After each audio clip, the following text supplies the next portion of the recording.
We learned that shaping data for public good is possible. With our funders and project partners, 12 regional research hubs that coordinated the involvement of more than 100 researchers, and our 6 thematic partners, the first edition of the Global Data Barometer examined the availability, governance, capability, and use of data across 109 countries. Join us to shape the future of data policy. Explore the state of data around the world at www.globaldatabarometer.org. I hope that the barometer is used as a starting point. I hope that the barometer will help countries make better decisions on data strategies. Learned is that even in more developed democracies, we still do not have access to all the data sets we need.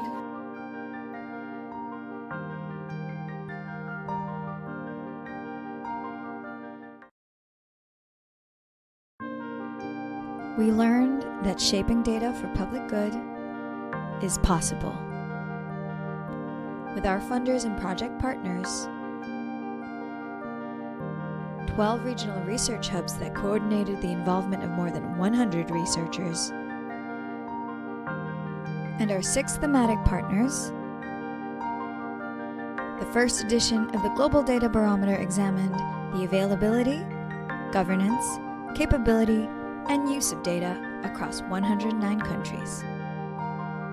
Join us to shape the future of data policy.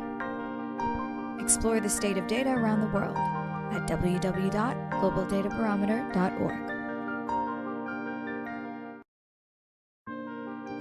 I hope that the barometer is used as a starting point. I hope that the barometer will help countries make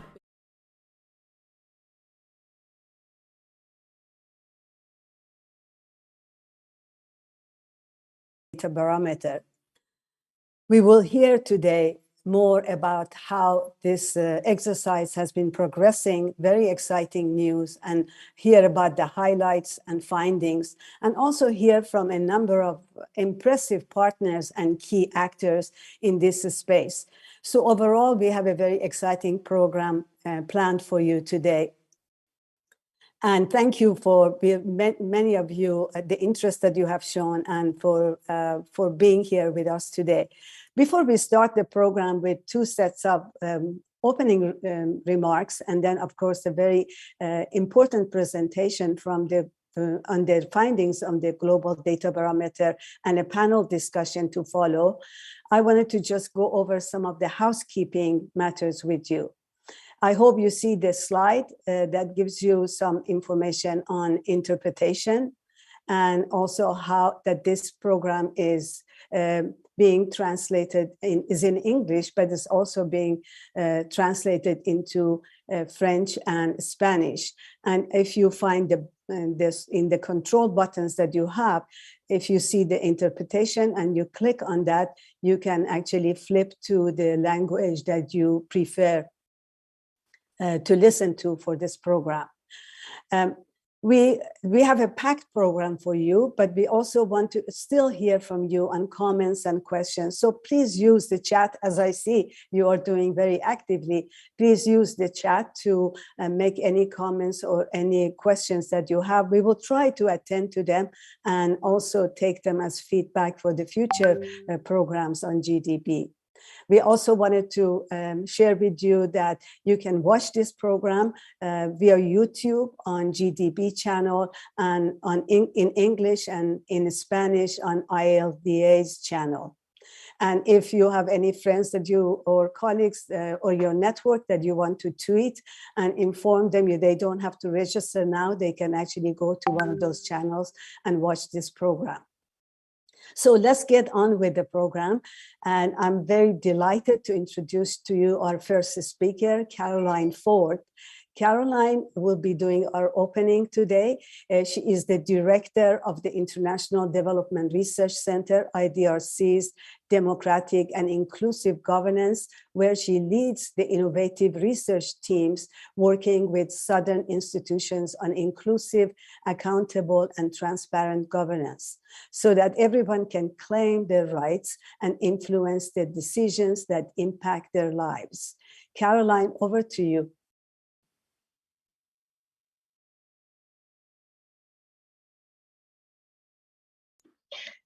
You're muted, Caroline.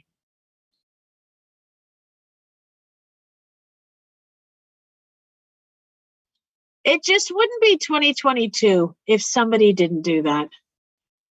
Sounds perfect now.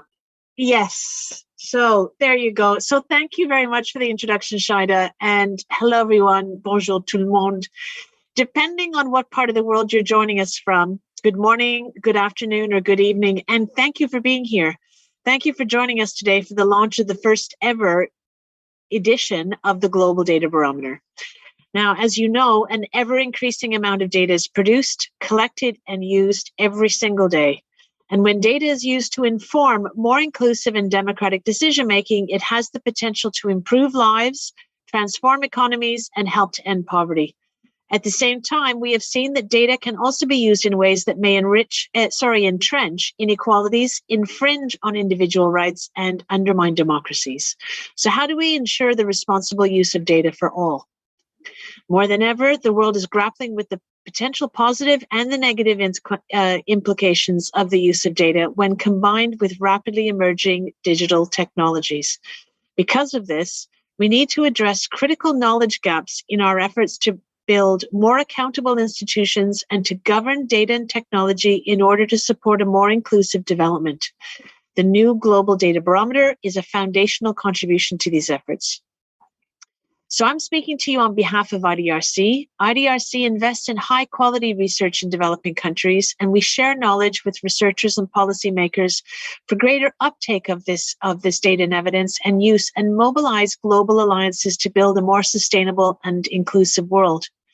Our Open Data for Development program, which was jointly funded by Global Affairs Canada and the Hewlett Foundation, provided support for several editions of the Open Data Barometer. Building on the successes and lessons from this past work, we knew that a new tool was needed to reflect the changing times and increasing complexity of our data-driven world. We needed a new tool to explore the issues outlined in the recent World Development Report, Data for Better Lives, and we were glad to work with the World Bank on consultations that informed both the World Data Report and this new barometer. And we're very glad to have Hai-Shin Fu from the World Bank here today. Thank you for joining us. During the past 2 years, the Global Data Barometer has brought together global experts to design and implement a new tool that goes beyond the issues of openness in government data. It allows us to have today, for the first time, a comparative view of data governance, capabilities, availabilities, and use in over 100 countries.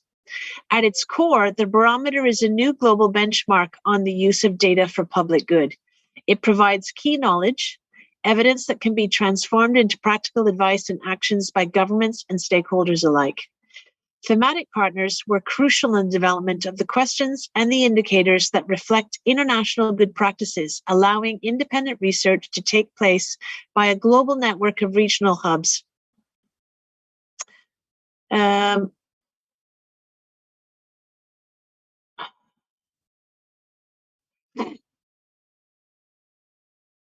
And so we are so pleased to see the results of these efforts today. The Global Data Barometer is also more than a benchmark. We believe that this type of research is critical to catalyzing strategic coordination amongst thought leaders so that we can mount a coherent effort to advance the use of data to address development goals on a global level.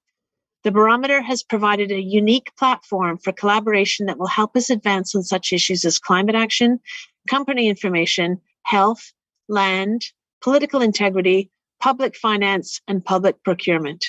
We are looking forward to seeing how these collaborations and dialogues will continue. So congratulations to the thematic partners that helped develop this tool, including GIFT, the Open Contracting Partnership, Land Portal, and Open Ownership. And thank you to the Open Government Partnership and Transparency International for joining us today and providing your unique insight into how you will use this data to advance your work.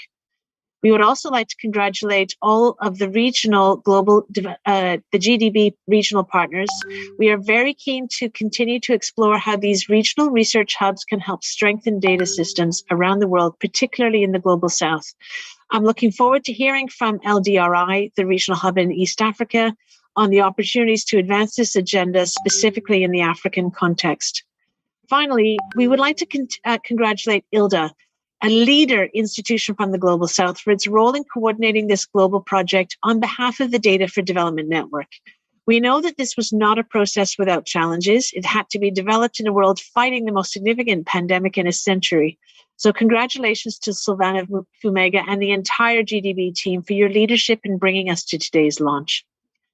At IDRC, we are committed to supporting the creation of a Data for Development network that will help us advance research, policy, and solutions that will help us to tackle the gaps identified in the barometer. We are committed to help mobilize the voices and knowledge of the Global South to help shape the global data agenda, building capacity amongst governments, individuals, and organizations, and increase cooperation amongst experts, donors, and institutions to drive the innovative use of data to address development challenges. As a first step, together with ILDA, Research ICT Africa, and other partners around the world, we have established a Data for Development global research hub that will work to mobilize this type of knowledge into action. We hope that the collaboration with the thematic areas and the regional partners will continue and deepen in the future. It will be important to continue to work together to explore how to build trust around the protection of personal data within our society. How can the private sector and civil society help to untap the value of data use and reuse for purposes such as political integrity and climate action? And how the potential benefits of applied data can reach those most in need, particularly women and girls. As we know, data and data systems are vital for monitoring and helping to achieve the Sustainable Development Goals by 2030. Thus, we are honored to have Francesca Perucci from the UN Statistical Division with us here today. At IDRC, we see firsthand the power of data to improve lives. We believe that reliable data can inform policy that improves health, education, economic, agriculture, climate adaptation, and other outcomes. Put bluntly, we can't achieve the Sustainable Development Goals without data, and we're looking forward to discussing with the international community how the barometer and how our Data for Development efforts can contribute to strengthen data systems and support the achievement of the SDGs. Thank you. And thank you. Thanks to you, Caroline, for those amazing opening remarks for our event today, and very important points that you made on the importance of the GDB being also providing a platform for collaboration, and also the linkage to SDG, which is a great segue to our next speaker, Francesca Perucci. Let me introduce Francesca to you. Many of you who are in the data field probably know her. She is the Assistant Director of the UN Statistics Division, where she oversees their work on data for development, open data, data integration, and dissemination, and other global data, many different global initiatives. Throughout her UN career, those of you who know her know that she has been an active leader in developing and promoting the use of data and statistics for development, and has pioneered new approaches for producing, analyzing, and communicating data to be used effectively for policy and decision-making. So let me turn the virtual platform to you now on giving us your opening remark, Francesca. Thank you. Thank you so much, Shada, and hello, everybody. And thank you so much to my IDRC colleagues and the D4D group for inviting me to be part of this event to launch the Global Data Barometer. It is indeed a great pleasure for me to be here today. This is the culmination of very intensive work that has involved a large number of researchers, which offers an important view of data practices and policies in countries around the world, and will certainly contribute to a better understanding of the needs for support and cooperation for better data. We are at a very critical time in the evolution of the data ecosystem. national data systems have become increasingly complex, with more demand for timely, relevant, open, and sufficiently disaggregated data, as we've seen very clearly during the COVID-19 pandemic. At the same time, we see more opportunities to integrate multiple data sources, including from outside the traditional boundaries of the official statistical system, from citizen-generated data to private sector data, but also new tools and technologies that facilitate data collection and the integration and use and reuse of data sets. And these changes come with their own challenges related to privacy, security, data ownership, and an urgent need to develop robust data governance and stewardship models. It's clear that within this changing ecosystem, there is a need for a system-wide approach to understand and manage these different dependencies and structures and for better data governance. I was heartened to see that governance is indeed a core pillar of the Global Data Barometer, and I'm excited for the learnings we can apply from your findings. This is a topic that we at the UN, with the UN Statistical Commission, which is the intergovernmental body of chief statisticians from around the world, we are watching this very closely. In fact, there was a working group on data stewardship established last year to provide guidance to national statistical offices in this area. There are different work streams that will develop a shared framework to define data stewardship, discuss challenges related to privacy and governance, understand the role of data stewardship at the city level, and illuminate the role of data stewards in guaranteeing equity and inclusion. And this last piece, again, related to equity and inclusion, is another topic that is also core to the GDB, to the Global Data Barometer. But as we heard from Caroline, with less than 8 years until 2030, the demand for data to realize the 2030 Agenda for Sustainable Development and also address the challenges of the multiple crises we're facing has not yet been met.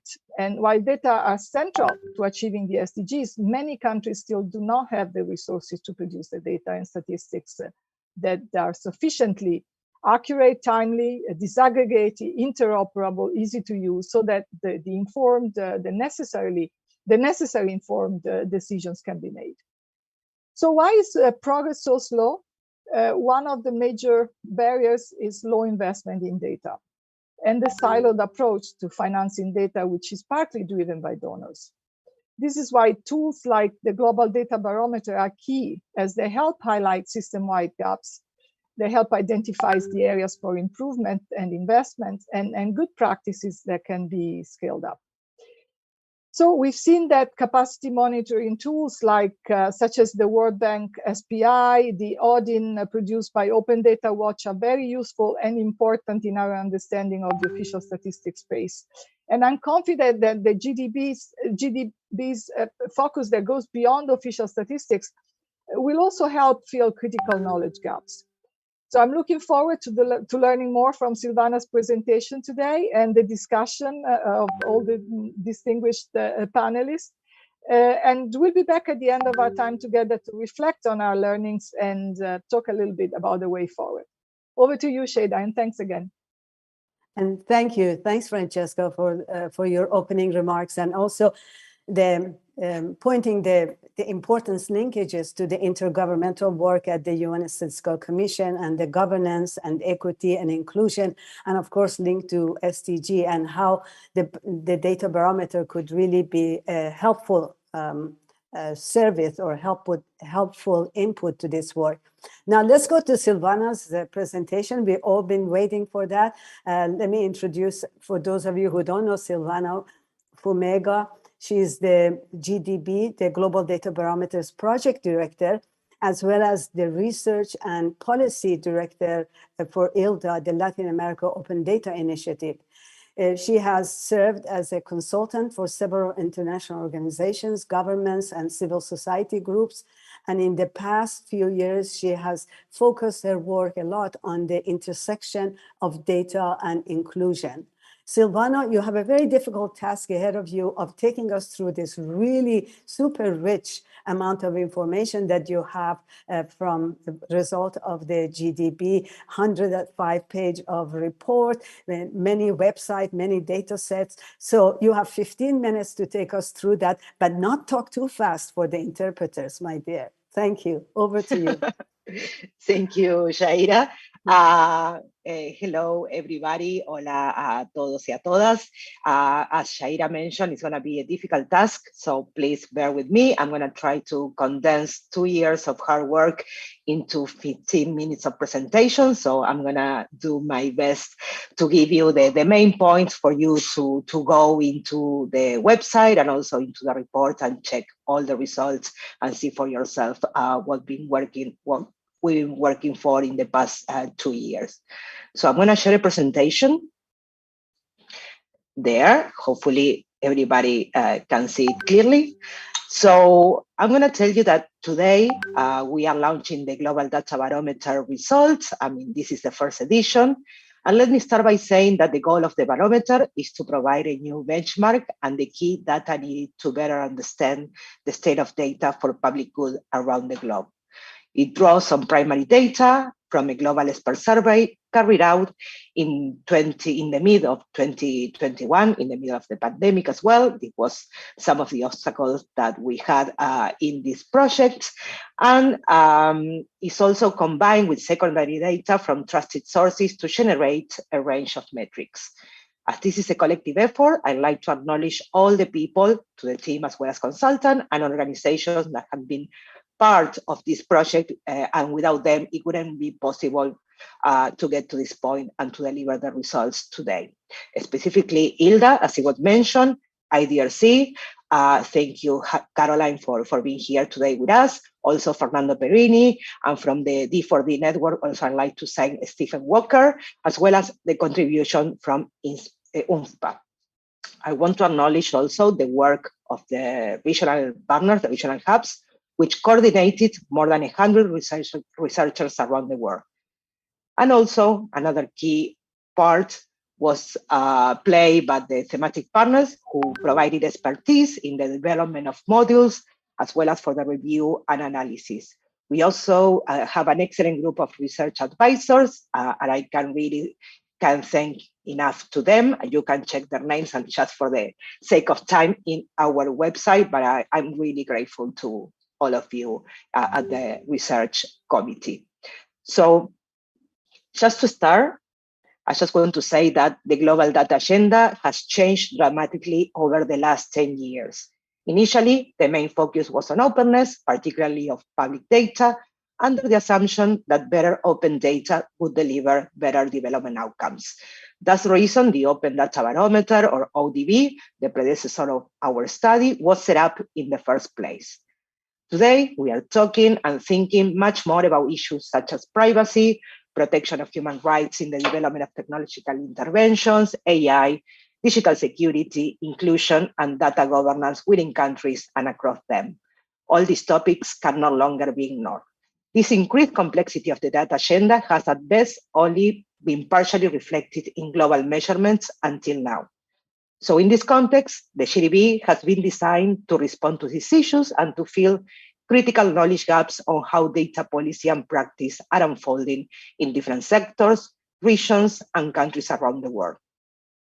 This new benchmark looks at the landscape beyond just open data and through a series of thematic lenses such as land, political integrity, climate action, health and COVID, public contracting, company information, and public finance.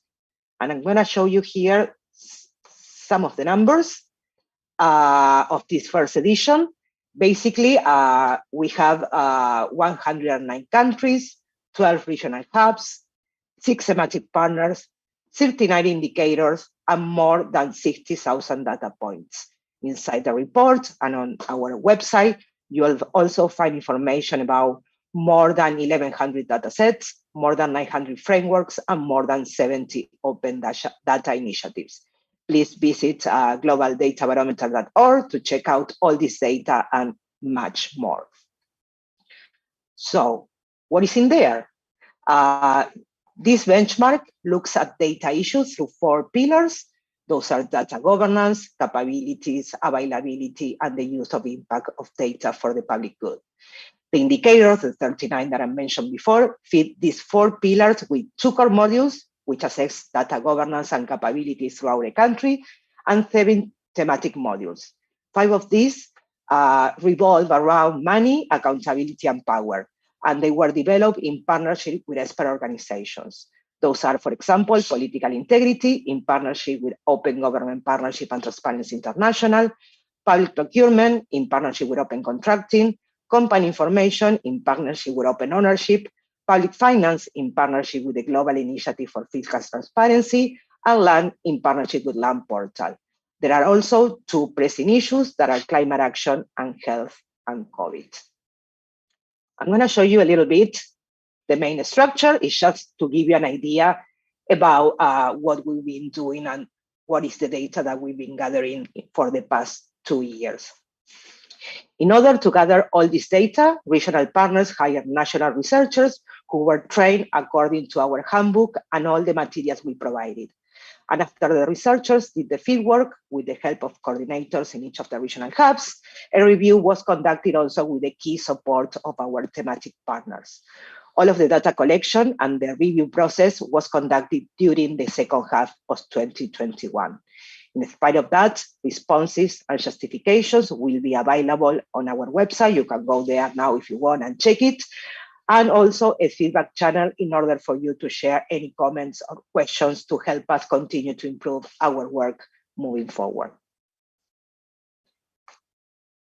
The data collected allow us to show how countries are performing against each module. However, I want to highlight that GDP is more a rating than a ranking. In that sense, primary indicators and scores are based on a 0 to 100 scale, where 100 is designed to measure best practices defined against internationally agreed frameworks. So while comparison between countries can be used to look for relative strengths and weaknesses, the greater value in this model is in showing individual areas for improvement in each country and enabling them to target and track improvements over time. Moreover, the barometer norms are designed to be attainable. In that sense, if we take the maximum score given on each indicator and construct an imaginary country that combines the best performance found across each of the countries, it could score 95 or 92, proving that virtually all countries should be able to attain high scores with time and effort. Now, I'm going to be providing a brief breakdown of the results by region, but of course, you are going to be able to see all the details again in our website and reports. So, here we go with Africa. The barometer covers 22 countries, and the region scores somewhat below the global average on all pillars, identifying a significant need for investment in data governance institutions, robust and comprehensive data infrastructures, and in capacity development to manage and use data for public good. Nevertheless, the region also has a number of solid open data policy frameworks to build on, although sustaining resources and support for open data initiatives remains a key challenge for the future. The next one is Eastern Europe and Central Asia.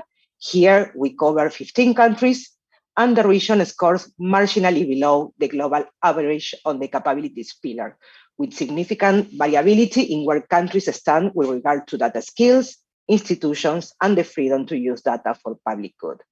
The region scores marginally above the global average on use and impact, reflecting civil society-led uses of data. Strengthening data governance and adopting more multi-stakeholder approaches to promoting management, availability, and use of data for the public good are key areas in the region in the years ahead. One large region is the one that covers 20 European Union countries, the United Kingdom, United States, Canada, Australia, New Zealand, and Israel. This is a group defined by generally high levels of national income and data-related capabilities.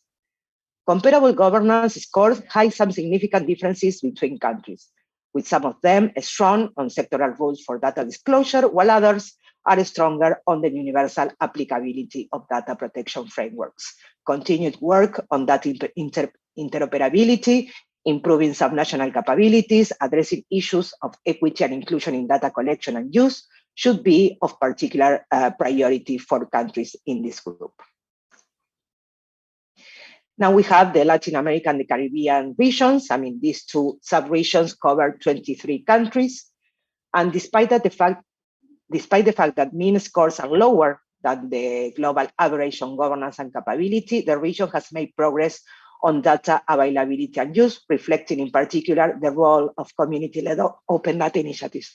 Further development on participatory and inclusive approaches to data policy and stronger frameworks to govern data sharing and algorithm use of data should be on the agenda for the region in the coming years, alongside work to strengthen sectoral open data initiatives through ongoing peer learning. Now we have Middle East and North Africa. In this region, we cover 8 countries. And while the region is significantly below the global average on governance, datability, and use and impact, it is comparatively strong in terms of both government and private sector capability to manage data, with limits on capability scores shaped by restrictions on political freedom. Further developing partnership models that can harness capacity in the private sector to promote use of data for the public good offers one route to deepen support for data reuse. There is also a need to focus on ensuring equality of access to the benefits of data and protection from potential harms. And now we have South and East Asia, covering 15 countries, and the diversity of countries within this region is reflected in the significant variation in regional scores across all 4 pillars. Despite the widespread presence of open data policies and initiatives, publication of key datasets could be much stronger, particularly in relation to political integrity, company information, and climate action. Now, I'm going to move into some of the thematic findings. I'll share a few of the main observations, including in our report. And again, you can check many more in our website and in our data. That is open, by the way. Nowadays, 2 of the most urgent matters affecting the world, as we know, are climate action and COVID. However, we are going to see here, the way in which data is produced and published related to these issues varies significantly. The global response to COVID-19 has demonstrated that the new data infrastructures can be built rapidly. Yet, when it comes to climate data, there are significant gaps in the availability of emission, biodiversity, and climate vulnerability datasets, as I'm showing here in the other second graphic. Data should be available to support local action on combating and adapting climate change, but is often only available in aggregated and out-of-date forms. We think that our evidence has the potential to support participatory actions on improving climate data ecosystem by helping communities to identify and compare good practices. Now, moving on into political integrity. This is the largest module on our survey, and there is a wealth of information related to this particular topic. But the main takeaway is that if countries that are already providing political integrity information online were to shift from paper-based processes to collecting and publishing structured data, they could unlock new approaches to accountability. Also, although a lack of interoperability among political integrity datasets remain a key problem in many countries, our data can be used to explore bright spots and examples of best practices. We have also provided a new baseline evidence on the prevalence of rules for disclosure, and we highlight the lack of structured data available, for example, related to lobbying, marking a target for greater disclosure to be tracked in the future. In the case of finance and contracting, the relatively high levels of structured and open data publications detected by our survey for government budget and spending data, as well as for public procurement data, suggest a positive influence of global campaigns and capacity building initiatives in promoting data publication and use. However, a closer look at the available data also reveals that while data is increasingly available on the input side of public investment, for example, budget allocation, contracted tenders and awards, there is still a significant progress still to be made in tracking the output side. For example, by providing showing up data on the implementation of contracts or the details on the impact of spending, particularly on issues of equity and sustainable development. Now, getting close to the end, I'd like to provide some general observations on the state of the data for public good. First, developing and using data for the public good is possible. As mentioned before, virtually all the norms established by the barometer are, in theory, attainable today. However, the score shows us that there is still a long way to go. Also, when thinking about open data, still a key component of these measurements, we could say that open data agenda is still alive, but no longer progressing in a linear way. It is not increasing at the same rate that it was a few years ago. In that sense, also new national open data initiatives have been launched since 2016. Others have disappeared completely. However, in those instances where initiatives have been sustained, there are often now better resourced and more embedded than they were in the past, and open data principles have been embedded in a number of sectorial initiatives. Next, I'd like to point out that capacity gaps, in that sense, skills, training, infrastructure, remain still a significant barrier to delivering value from data. While the digital divide may be narrowing in some places, gaps still exist across governments, the private sector, and civil society in their ability to create and use data for public good. Another key takeaway is that well-drafted frameworks deliver better data. When rules are explicit about data collection, management, and sharing, data is much more likely to be available, useful, and sustainable in addressing any number of issues for public good.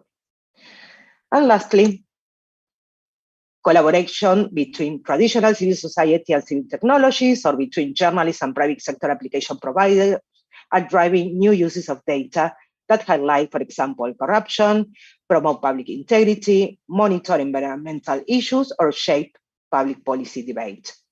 There is also a clear evidence that partnerships and the work of international organizations in terms of advocacy of certain topics is showing results in terms of advancing the data agenda. I'm just showing here just a few examples, but you can find more about these particular examples and also others in our report and also in the qualitative data that you can download from our website. To finish this presentation, a few final recommendations or key actions for the field based on our results for further discussion here today in the roundtable and moving forward. Those who want to realize the potential value of data for the public good must work together to, first, strengthen leadership and strategies to scale up and embed the skills, infrastructures, and freedoms required for data to be governed and used for the public good. Also, to develop robust data sharing frameworks, including at the subnational level, so that potential data abuses are limited and the positive use of data is enabled. Deepen the emphasis on equity and inclusion, recognizing that data governance, capability, availability, and use all need to explicitly consider the needs of marginalized populations. And lastly, increase the transparency of government data use by making the public more aware of when governments are collecting, sharing, or using data. This can promote more accountable data practices and support greater collaboration across sectors in using data effectively. Once again, I invite everybody to explore our website, to check all the results, to download the data by country, by module, by region, and any additional findings in the report. I'm looking forward to the conversation that is coming next, and I really want to acknowledge and thank all the speakers in this event for their support to the project and for sharing their thoughts and valuable time with us. On a final note, I want to personally acknowledge and thank the work of some of the people behind this project. Nicolás Grossman, David Zamora, Tim Davis, Fiona Chaguana, Katrina Cortez, and Violeta Belver, and also those who are working today here to make this event possible, Juan Diego streaming, Sofia Donner with some graphic summaries, and our 4 interpreters in the Spanish and French channels. So I'm going to stop here and thank you so much for your attention. I'm looking forward to your feedback, your comments, and your discussion. Thank you, and back to you, Shaira.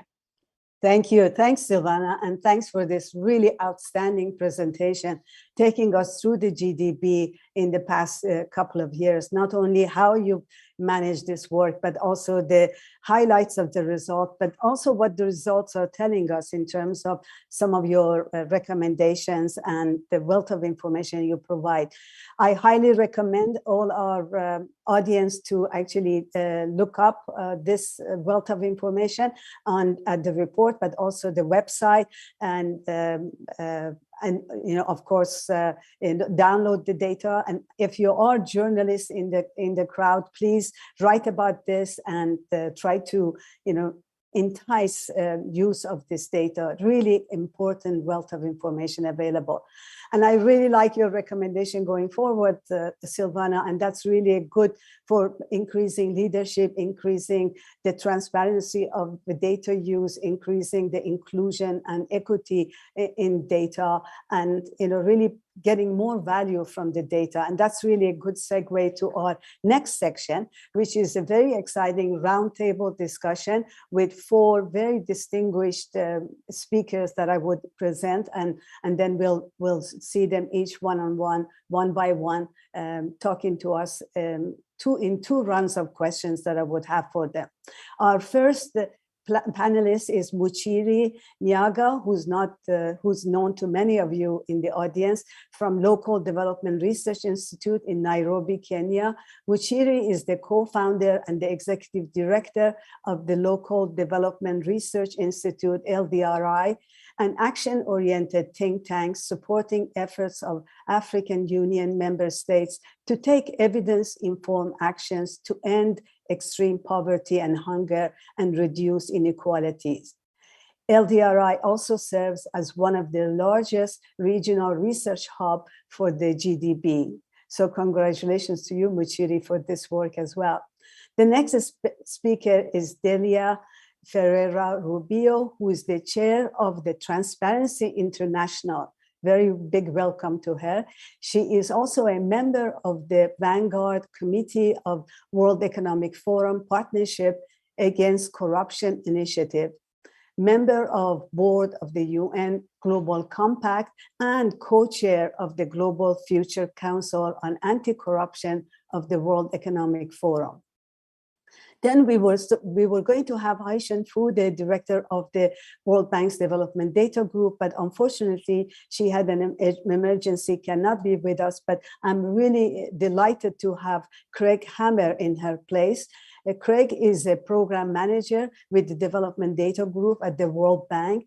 He is one of the co-authors of the 2021 World Development Report, Data for Better Lives, and manages the World Bank's Global Data Facility, which is the new bank-hosted trust fund to support low and middle income data priorities. Welcome, Craig.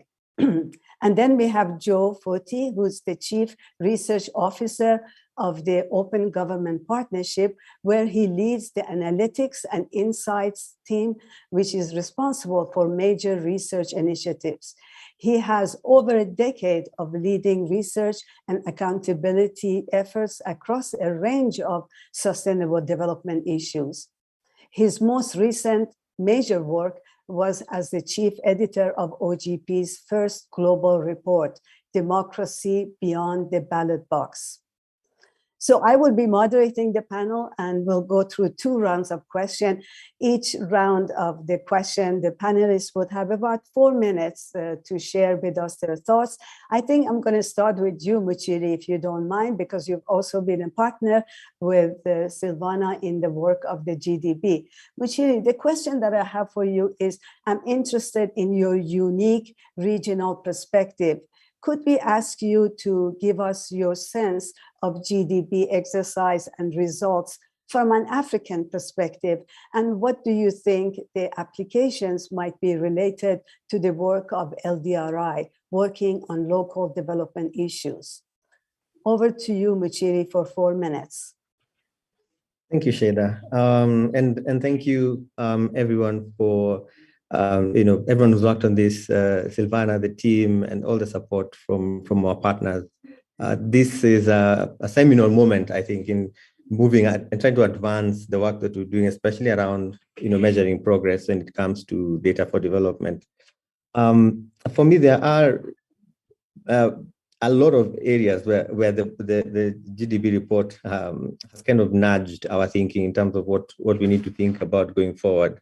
But I think what I'm really excited about was the fact that the report does draw those linkages that in some instances we would have wanted to do deep dives and never had the chance to, and the GDB did that for us. Those linkages, for instance, between governance and capability on one hand, and availability and use on the other when it comes to data for development. And I think one of the areas that becomes very clear at that nexus is the role of strong institutions. As the researchers reached out and talked to people and looked at websites and looked at reports, it became clear that there's a place where a strong institution that's operating in an enabling environment that's really undergirding its work, that it's able to achieve things which peers or compatriots in not as enviable circumstances are able to achieve. So that relationship between having strong institutions and looking out to see whether the data is there, whether it's being produced, whether it's being used, that was a very clear linkage, and you'll see it in a lot of parts of the report. And I think that shows us that data doesn't exist in a vacuum. It exists within a context, and that context is the political issues that are happening, the environment, the enabling environment that exists for institutions and actors to get their jobs done, and not just government side actors, but also public sector. Civil non-state actors, and of course those public institutions that are independent institutions, your independent commissions, etc., that are all playing a really important role in trying to establish, a very strong environment for data and development, especially around transparency, accountability, and participation. I think we did see an area that two areas I think that I was highlighting. One, the issue of the civil service and the capacities within the civil service. Within that conversation on capabilities as a pillar within the report, you see highlighted the fact that there is a lot that needs to be done in terms of building the capabilities of governments where the civil service is concerned on data and digital. And I know we might see sometimes that as a data for development issue specifically from that lens. But if you were to walk into many governments, this would actually fall under human capital development issue. And I think that was a striking thing for me, because the institutions that are usually responsible for human capital development in the public service, broader government, don't typically tend to be in the room when we're talking about data, open data, etc. And that tells me that may have been a disconnect that has not served us well over the last 10 years.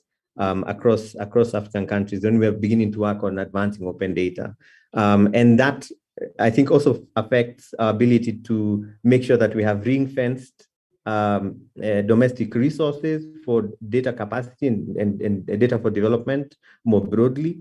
And of course, the very visible high-level government champions who are pushing for that civil service capacity development that is necessary for us to see data for development really advance.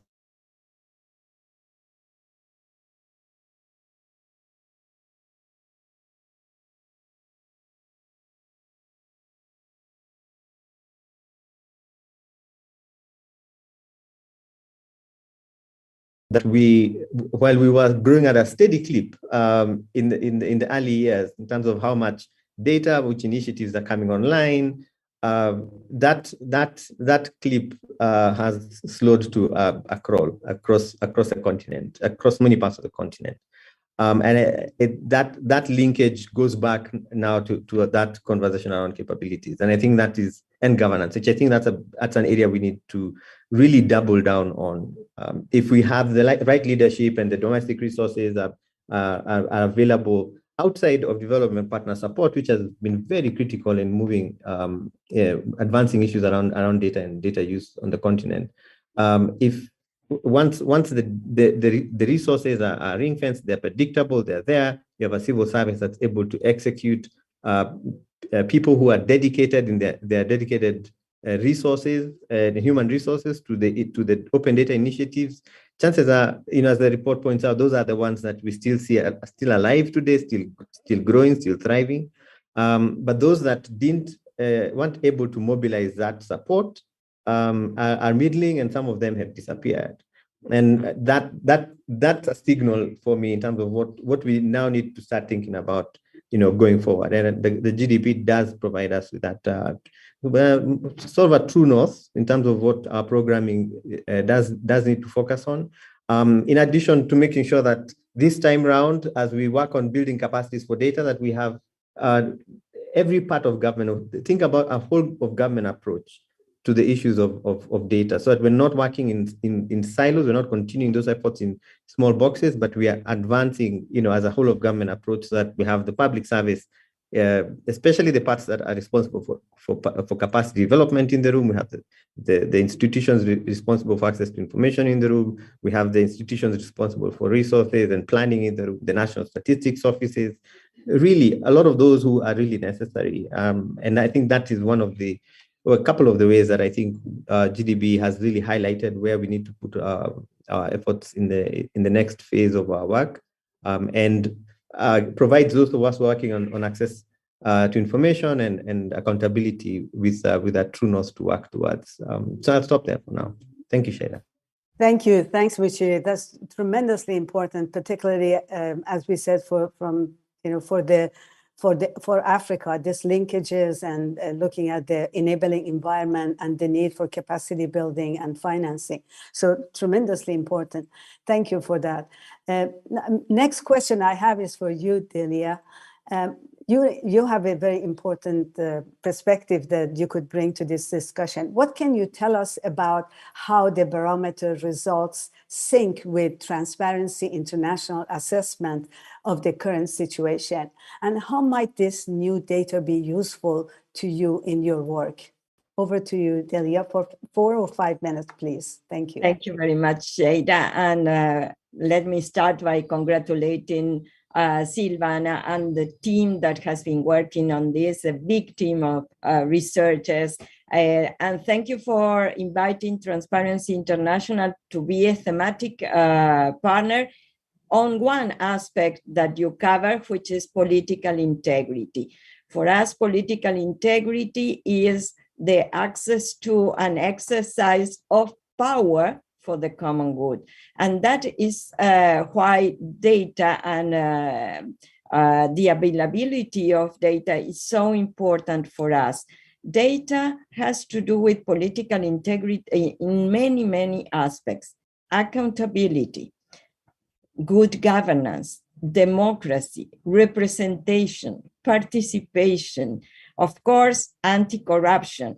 All these aspects has to do with the availability of data. We need data in order to improve political integrity around the world. So this work is very, very important because it shows how countries are doing in terms of facilitating the access of this very crucial data and how data is governed, which is a very important point. I think the approach of analyzing governance, availability, capability, and the use of data is of key importance in order to really assess the quality of the data that we are using for public policy, for anti-corruption.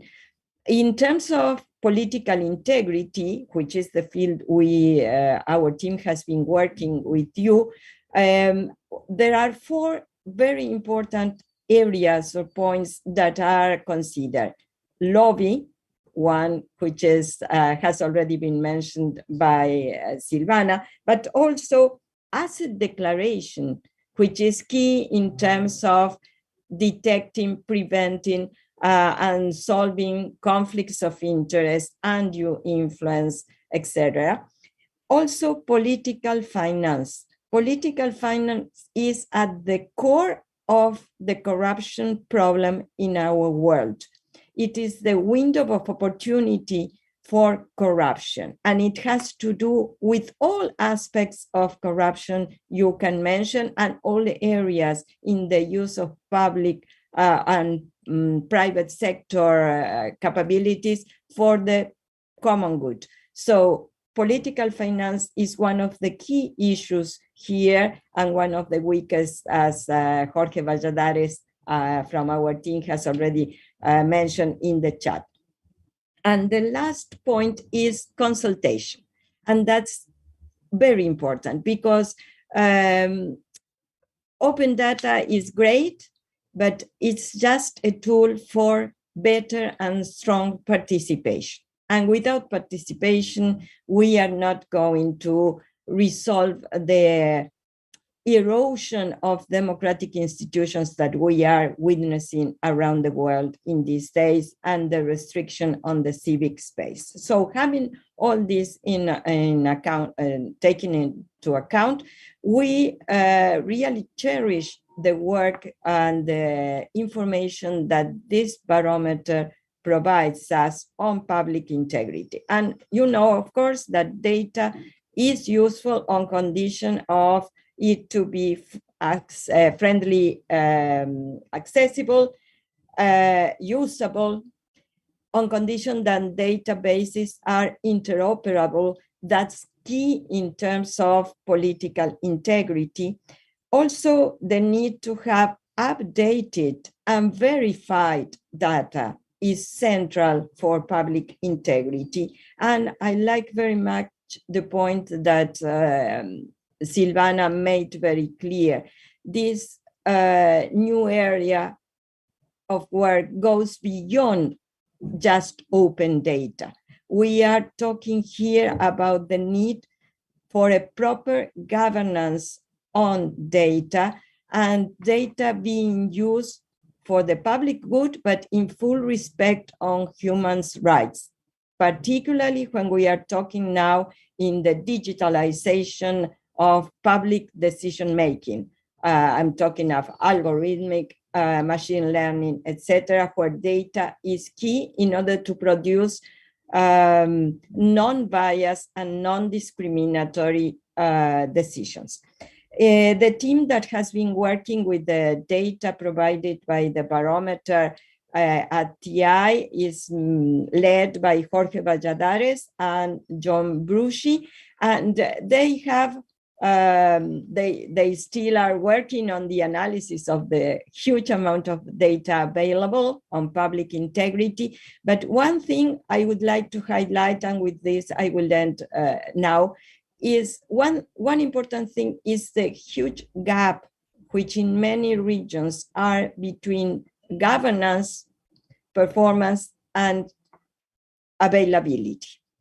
And this is something that is repeated in many other aspects of the work of Transparency International as an anti-corruption organization. The gap between laws and practice is what is preventing us from really having impact in terms of integrity, transparency, and accountability. And this is also reflected in the field that is analyzed and reported by the global data barometer. So this is something that we have to take into account to keep on working for better data, but also for better governance of the data and the implementation of those standards and rules and protections that are being established in the law.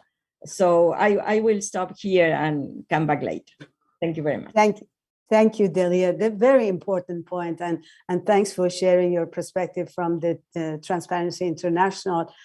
side and linkage to the political integrity, and also how this data could be used in building more democratic processes, but also what it takes, that we need better open data, we need more linkages, and we need more data, use of data, interoperable data, and better governance. Thank you for that.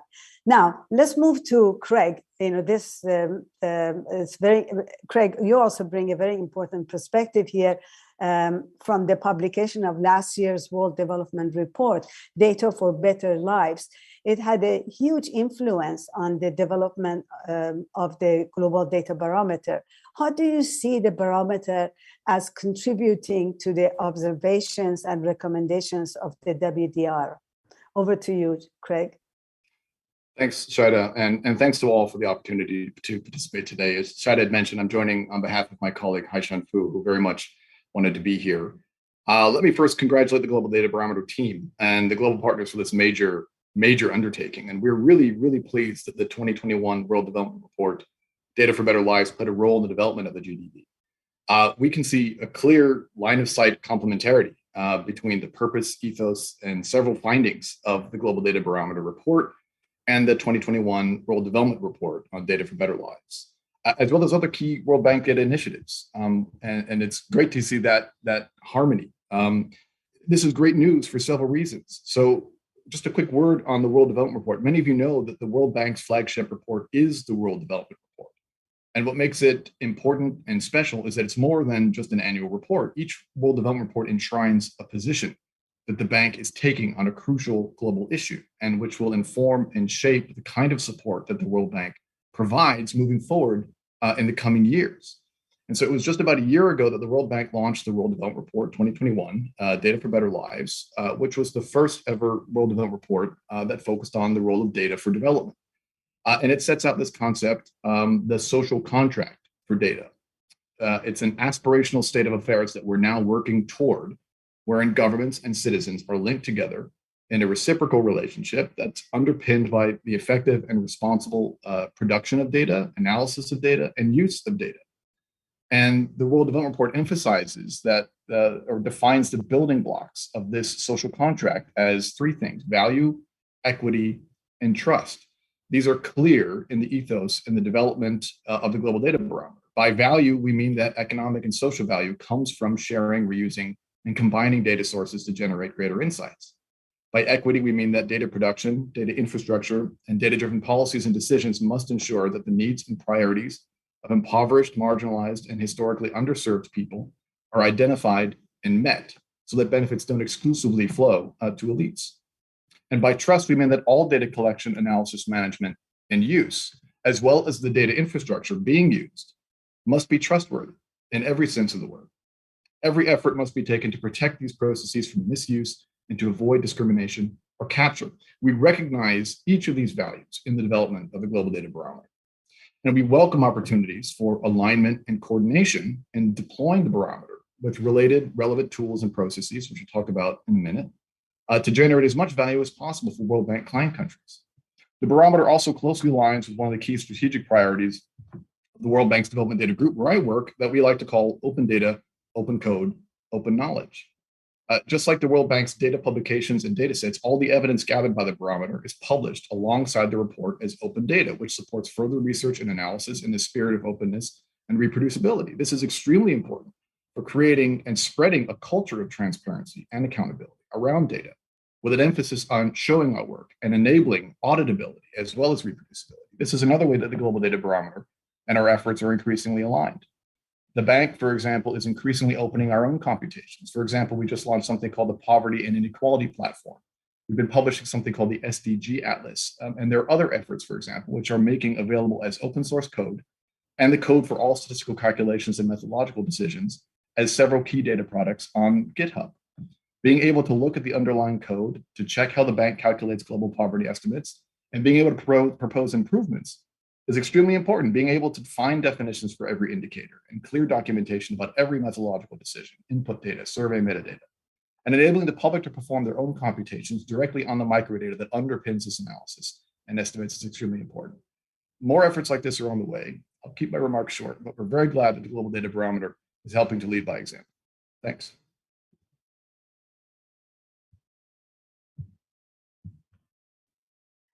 Thank you. Thanks, Craig. That's very, very important. And thanks for linking this to the important work of the World Development Report. So we're now coming to Joe. The question that I have for you, Joe, is how do you see the barometer contributing to the development of matrix around openness and open government partnership planning work? Over to you, Joe. If you can summarize in 4 minutes, I would appreciate it. We are way behind schedule. I'll try to do less than 4 minutes. So we are very excited about all of the data in here. The data we've had the most hand in and that we've been working on is the political integrity data. And so just in terms of, we've been able to play with the data a little bit, and we're gonna have a complimentary report that's gonna come out in a few months on this. Let me tell you some highlights from that political integrity data that is at the crossroads of anti-corruption and democracy. So 3 simple points, I hope, is first off, the Global Data Barometer is newsworthy. Secondly, it's news we can use. And the third thing is it's actually new. It's real new news. So let me just dive into those. The first thing is the case is very clear about what happens when governments become unaccountable. And so having this political integrity data that helps us paint the picture of who is accountable, I think this will help us improve services, improve investment, improve security. Second, it's news you can use. And here's what I mean is in the Open Government Partnership, when we look for measures of data or any measures of governance, we need to be able to communicate to governments and civil society specifically what they can improve in order to raise their performance in a particular area. And that granularity and the ability to, the openness of the Global Data Barometer data is already working. We've shared this data in the Western Balkans, and we've shared it in the Baltic region. And both the times we've gotten a lot of interest from governments who perhaps didn't know quite how not good some of their data sets were. And so to dive into that, the third thing is that this is new. And that what I mean by that is it's the first time that we're able to see data on some of the things that everyone everyone has agreed is important, but no one has built the cat. No one has gone and just done it. And so let me give some examples of some of the patterns at the global level that we can look at. First, lobbying. If you can believe it, this many years into everyone knowing lobbying is important, we don't have a database on lobbying. Well, guess what we do now with the Global Data Barometer? And it shows us just how much work at least OGP members have to do, but I imagine the pattern's even worse outside. Second, asset disclosure. As Delia said, we know that this is incredibly important. Did you know that the OGP eligibility requirements are based on de jure data? And you have asset disclosure law in OGP. 7 years old, that data. And like, okay. And then the last one is right to information. Is the world has been relying on de jure evaluations of right to information for so long, and now we can actually see which countries are administering and monitoring and releasing data on the performance of their law. So I'll stop there. I think below my 4 minutes. I hope I didn't drop out too much. I guess I got some messages that I was dropping out. No, you came across very well. There's a little bit of a dropout, but it's okay. That came through. Thank you so much, Joe.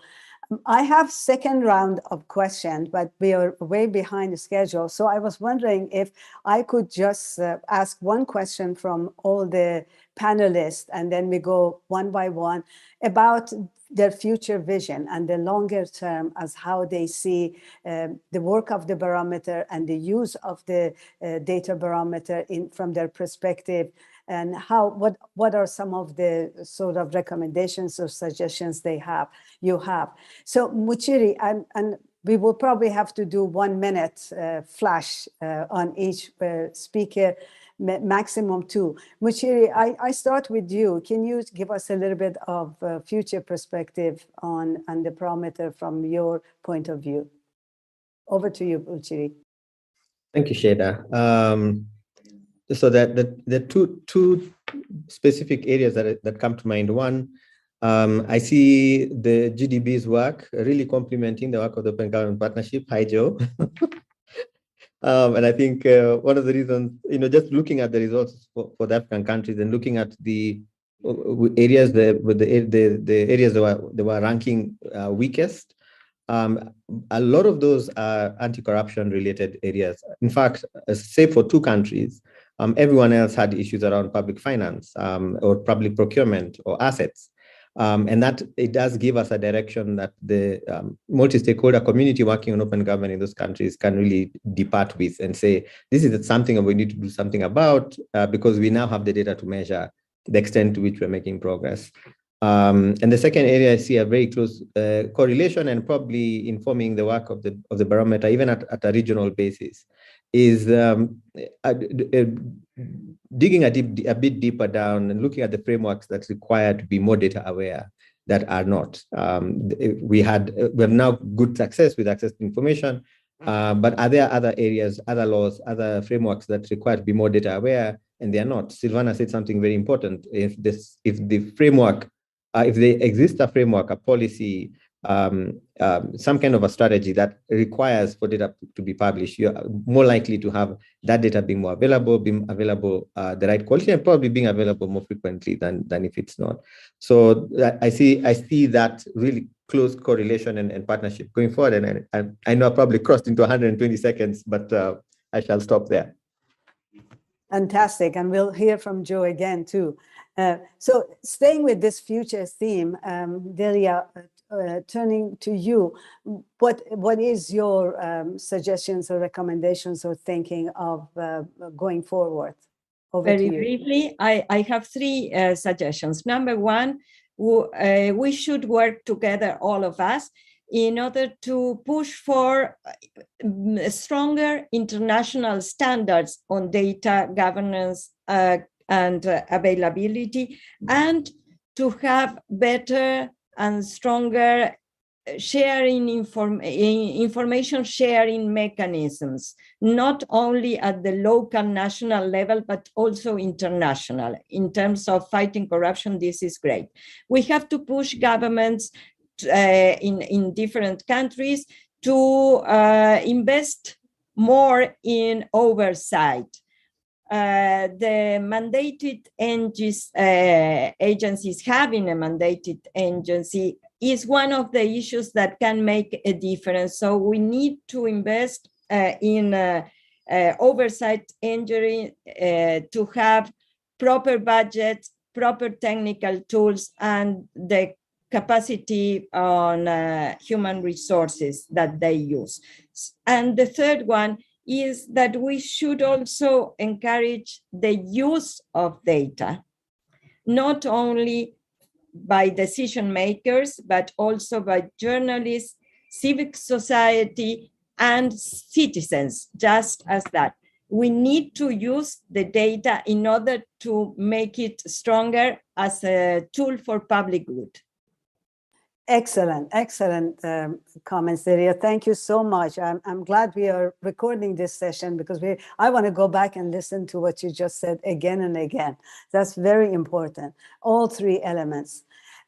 Craig, over to you again, staying with the futures theme. What are your thoughts or suggestions for going forward in this space? Certainly. So as I mentioned a minute ago, we're working now to operationalize and implement recommendations from the 2021 World Development Report. And the key message here is alignment, coordination of efforts to implement findings from the barometer, recommendations from the World Development Report, and include key insights that are available from other kind of key initiatives, the ones that Francesca had mentioned at the top of the meeting, the World Bank Statistical Performance Indicators, ODW's Open Data Inventory. Only through joined up approaches can we achieve a really clear view of what support is needed, where, and by whom. And we should take advantage of mechanisms designed to help us all join forces in support of these things and deliver country-led solutions and technical support and resources to strengthen and modernize national statistical systems and enable the realization of the social contract that the WDR had identified and which is reflected in the ethos of the Global Data Barometer. An example of this is the Global Data Facility. I'd encourage people to check that out. Coordination, alignment, and collaboration in service of this agenda. But thanks, Craig. Very important. And I realize how connected your comments are to Delia, because Delia basically tell us what she's, the vision should be. And you very well said how we should go about it, the coordination, alignment, and, investment. So thank you very much. I think we're getting to a very complete picture. And thanks to GDB for bringing all this together.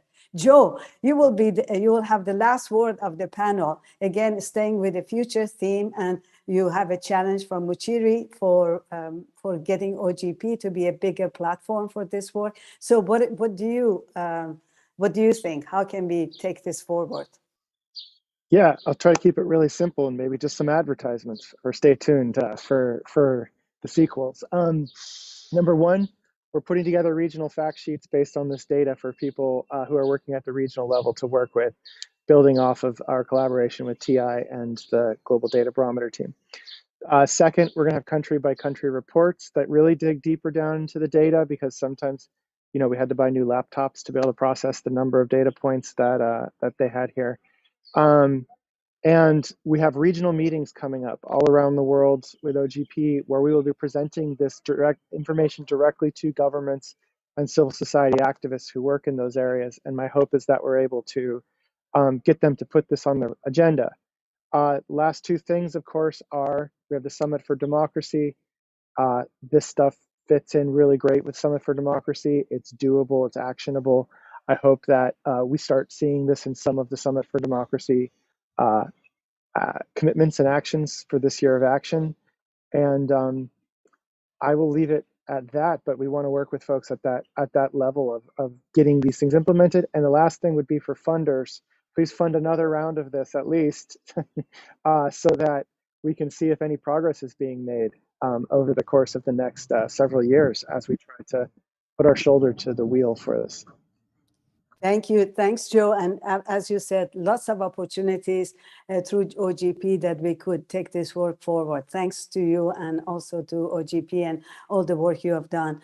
So I really want to thank our panelists for this really exciting discussions. I'm sorry we ran out of time, but there's so much to be said about this important topic and the work of GDB. So I hope the audience found this useful. Now we will finish this segment of our work with two closing remarks. One, we're going back to Francesca, who gave us some remarks at the beginning. And Francesca, coming back to you to sort of close the session for us on what are some of the observations based on the discussions that you want to share with us. Over to you, Francesca. Thank you, Sheda. This has been amazing discussion, so rich. As you, I'm happy it's recorded. I want to hear over and over again what the panelists highlighted, and the great findings of the GDB. Well, a few things resonate with me very strongly. The role of strong institutions that was raised several times, and the importance of having that, and not just looking at the data production and the data availability, and the issue of data governance. And I see that this measure really helps us, because we have measures, strong measures, indexes already to look at the data availability, open data, etc. But this is a wonderful complement, I think, for us collectively to also look at all these other aspects, right? So I really look forward to working in a collaborative manner across all these different actors who are sort of custodians of these measures and of these studies.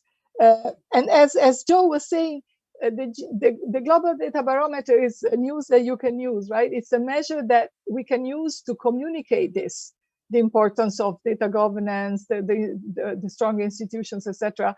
And it's terribly helpful, I think.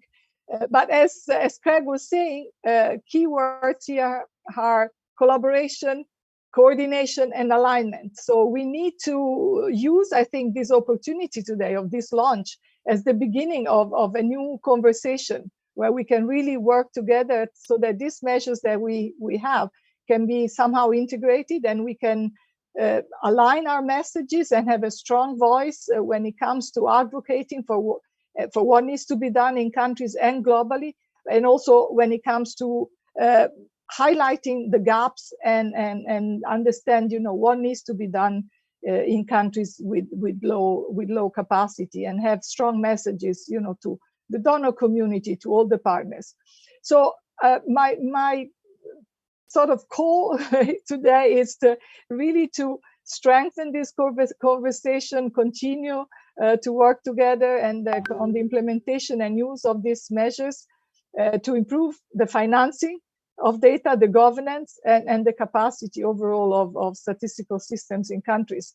I also want to congratulate IDRC for this effort, and I think for what they're offering, because GDP is really offering the space for this discussion around the important pillars of the data ecosystem. So I hope the launch today really represents the beginning of this close collaboration and coordination among all those involved in this area of work. And again, thank you so much. Great speakers. It was really exciting to hear about all your work. And I look forward to continuing this work together. Over to you, Shada. Thank you. Thanks, Francesca. And thanks for this very important call to action on continuing this good work and also increasing the collaboration around this space, as we've heard from many of our speakers. So that's really a strong call to action. Now, the last but not least of our speakers for closing this session would be Steve Walker, who everybody knows or should know. He's the Director of Data for Development Global Research Hub. So Steve, maybe you can close the session for us and tell us a little bit more of what's coming next and sort of anything else we should be looking forward to. Over to you, Steve. Thanks, Shada. So it's my honor, I guess, to close out today's amazing discussion with a view to our future plans for the barometer. But before I do that, I just want to add my thanks to our esteemed guests and to the whole GDB project team. It was amazing.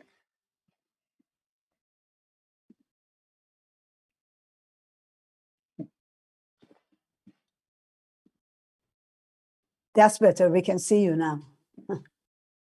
Oh, okay. Having a little bit of a technical difficulty, I guess. I also want to make a special thanks to Shada for navigating us through today's proceedings in her usual masterful way.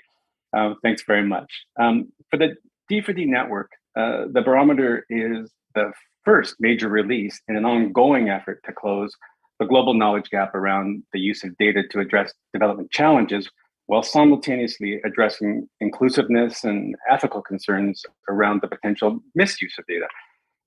As we've heard, the responsible use of data can help us to achieve the SDGs or understand the continuing impact of the pandemic, or identify key priority areas for development in the future. However, we need to know more and share what we know and be willing to work together for the public good. The barometer now will help us to assess strengths and weaknesses, around the world related to the use of data, so that we can prioritize and optimize and collaborate, create new opportunities for multi-stakeholder collaboration, but only if we take this discussion forward. So we will take the discussion started today and turn it into an ongoing dialogue with a series of events planned for weeks and months to come all around the world. We invite all of you to keep the dialogue going with us. And so we ask you to please stay tuned to the globaldatabarometer.org and d4d.net for information on all of these activities going forward. And that's it for today. Thank you, and have a great rest of your day. Bye for now. Thank you. Thank you, Steve. And with this, we are going to close this session webinar. I wanted to also thank Carolyn. Thank you for joining again. A big thank you also and acknowledgement, of course, to Silvana and Steve and the GDB team, but also a very huge acknowledgement to Fernando Perini, who is just been, Fernando, thank you for turning on your camera for us to see you. But thank you for all your effort and all the things that you have done. So I encourage you all, please use the website, ask questions, and if you're journalists, write about it. If you're researchers, share, use the data and research it. And if you have feedback, provide feedback. Silvana and team are actually welcoming that. And as Steve said, this is not the last time you see us. There are going to be a lot more events coming up, and we will be connecting this amazing GDB to World Data Forum and to high-level political forum, any other events that's coming out in future. So thank you all, and goodbye from all of us here. By the way, I forgot to introduce myself. I'm Shada Bedi from Open Data Watch.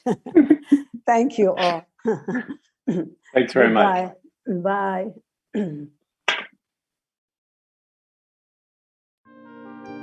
We learned that shaping data for public good is possible. With our funders and project partners, 12 regional research hubs that coordinated the involvement of more than 100 researchers, and our 6 thematic partners, the first edition of the Global Data Barometer examined the availability, governance, capability, and use of data across 109 countries. Join us to shape the future of data policy. Explore the state of data around the world at www.globaldatabarometer.org. I hope that the barometer is used as a starting point. I hope that the barometer will help countries make better decisions on data strategies. Learned is that even in more developed democracies, we still do not have access to all the data sets we need.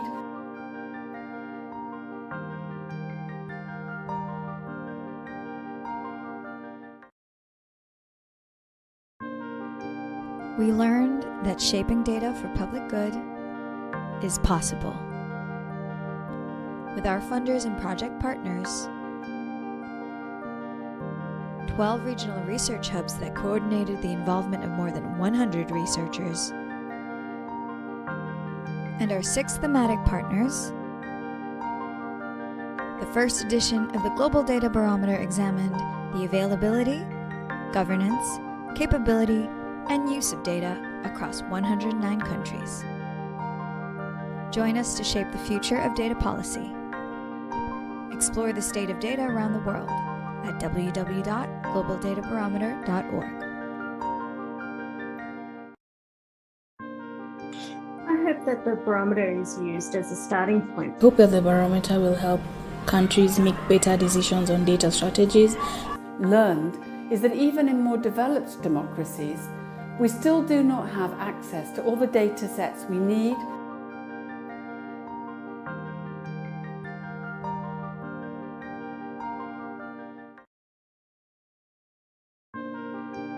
We learned that shaping data for public good is possible.